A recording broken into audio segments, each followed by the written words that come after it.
French football rules the waves. Today they were fighting on the beaches, marshalled by one man in particular. Eric Cantona came out of retirement to face a few old friends, and he believes he could be heading back to these shores for good one day, possibly to Old Trafford as manager. That will be very difficult to come after Alex Ferguson, who is, at the moment, I think, is the best manager in the world. But I don't see anything. And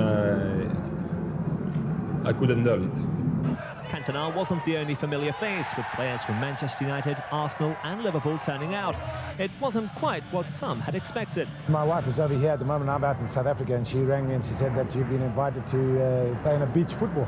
So I said, where? I thought, well, I'm going to go to, south of France or, the Caribbean. She said in Richmond. Why not? Derek is obviously a top man.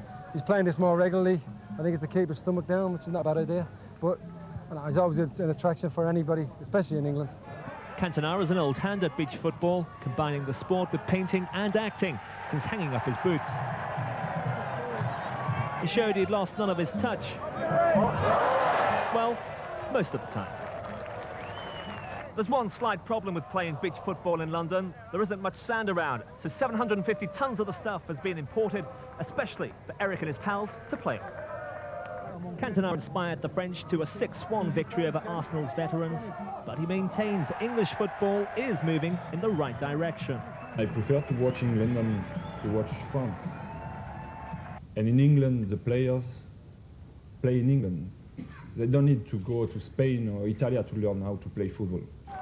Wenger and Houllier have been touted as future England coaches.